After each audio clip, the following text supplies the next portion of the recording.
حي على الفلاح.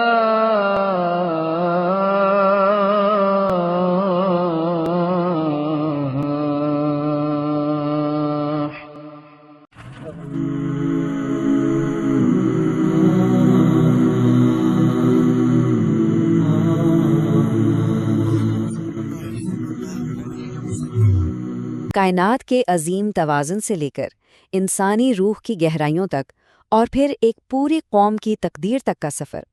آج ہم قرآن کے ایک بہت ہی مختصر لیکن نہایت گہرے باب سورۃ الشمس کا جائزہ لے رہے ہیں، جو ان تمام چیزوں کو ایک بڑی ہی طاقتور کہانی میں جوڑتا ہے۔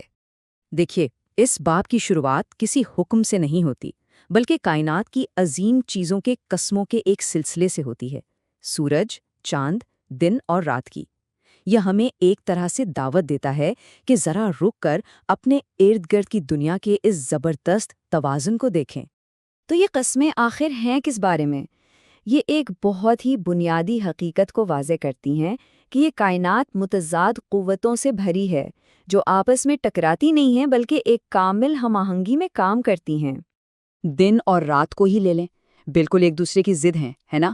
لیکن دونوں ایک ہی متوازن نظام کا حصہ ہیں۔ کوئی بھی اپنی حد سے آگے نہیں بڑھتا۔ یہ ایک مکمل توازن کی مثال ہے۔ اور یہی متوازن تضاد کا اصول ہمیں اوپر آسمان کی وسیع ساخت اور نیچے زمین کے ٹھوس پھیلاؤ پر بھی نظر آتا ہے۔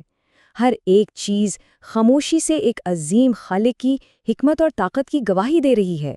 تو یہ جو کائناتی توازن ہے، یہ صرف دیکھنے کی چیز نہیں ہے، اس میں ایک پیغام ہے، ایک استعارہ، یعنی پوری کائنات ایک نظم و ضبط کے نظام پر چل رہی ہے، اور یہی توقع ہم سے بھی کی جا رہی ہے۔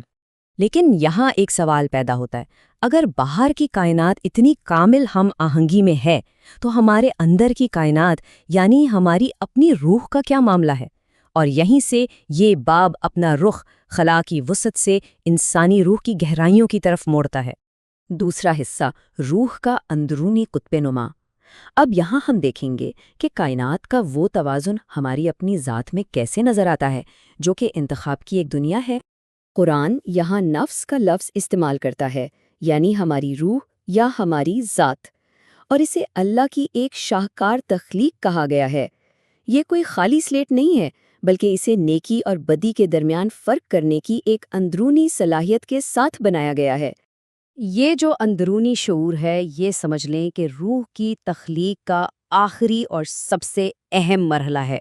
یہ وہ چیز ہے جو ہمیں صحیح اور غلط کے درمیان انتخاب کرنے کی گہری صلاحیت دیتی ہے، ایک ایسی صلاحیت جو سکھائی نہیں جاتی بلکہ ہماری فطرت کا حصہ ہے۔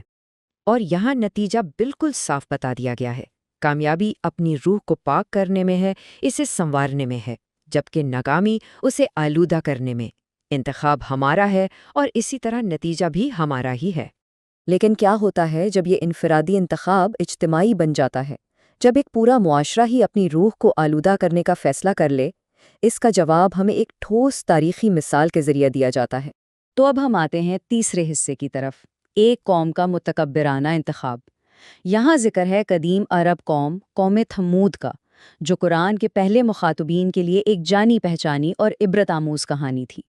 دیکھیے، قوم تھمود کی تباہی کی وجہ لا علمی نہیں تھی، بلکہ قرآن اس کے لیے ایک خاص لفظ استعمال کرتا ہے، طغیہ۔ اس کا مطلب ہے تکبر اور سرکشی، یعنی سچائی کو جاننے کے باوجود اس کے خلاف بغاوت کرنا۔ یہ تکبر کا عمل تھا۔ ان کی بغاوت مرحلہ وار سامنے آئی۔ پہلے ایک واضح تنبیہ آئی، پھر ایک آزمائش، یعنی وہ اونچنی، تاکہ ان کے ارادے کو پرکھا جا سکے۔ لیکن انہوں نے سرکشی کا راستہ چنا، جس کی قیادت ان کے سب سے بدبخت آدمی نے کی، اور پھر سب نے مل کر اس جرم کو قبول کر لیا۔ چوتھا حصہ، بغاوت کا عذاب۔ اور کیونکہ یہ جرم اجتماعی تھا، اس کا نتیجہ بھی اجتماعی ہی نکلا۔ پوری قوم کو اس انتخاب کا نتیجہ بھگتنا پڑا جو انہوں نے مل کے کیا تھا۔ قرآن اس سزا کو ایک زبردست، کچل دینے والے عذاب کے طور پر بیان کرتا ہے، ایک ایسی سزا جو اتنی تیز اور مکمل تھی کہ اس نے انہیں پیس کر رکھ دیا، بالکل تباہ و برباد کر دیا۔ اور پھر یہ آخری سب سے طاقتور آیت کہ اللہ کو اپنے فیصلے کے انجام کا کوئی خوف نہیں، مطلب یہ کہ یہ انصاف حتمی ہے، کامل علم اور طاقت پر مبنی ہے، اور کسی بھی شک و شبہ سے بالا تر ہے۔ 5واں حصہ نتائج پر ایک سبق۔ تو سورج اور چاند سے لے کر ایک قوم کی تقدیر تک کے اس پورے سفر سے ہم نے کیا سیکھا؟ آئیے اس کے کلیدی اسباق کو ایک ساتھ دیکھتے ہیں۔ خلاصہ یہ ہے کہ کائنات کا توازن ہماری روح کے اندر کے توازن کو ظاہر کرتا ہے۔ انفرادی سطح پر روح کو پاک رکھنا کامیابی ہے، جبکہ اجتماعی سطح پر سچائی سے بغاوت تباہی کا باعث بنتی ہے۔ ہمارے چھوٹے اور بڑے تمام انتخاب مل کر ہماری تقدیر بناتے ہیں۔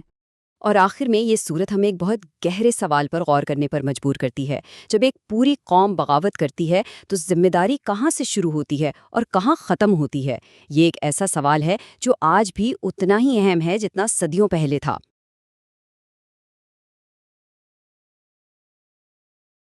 امام مالک رحمہ اللہ تعالیٰ کا قول ہے، دنیا میں کوئی ایسا شخص نہیں ہے کہ جس سے اختلاف نہ ہو سکے سوائے آپ صلی اللہ علیہ وآلہ وسلم کے۔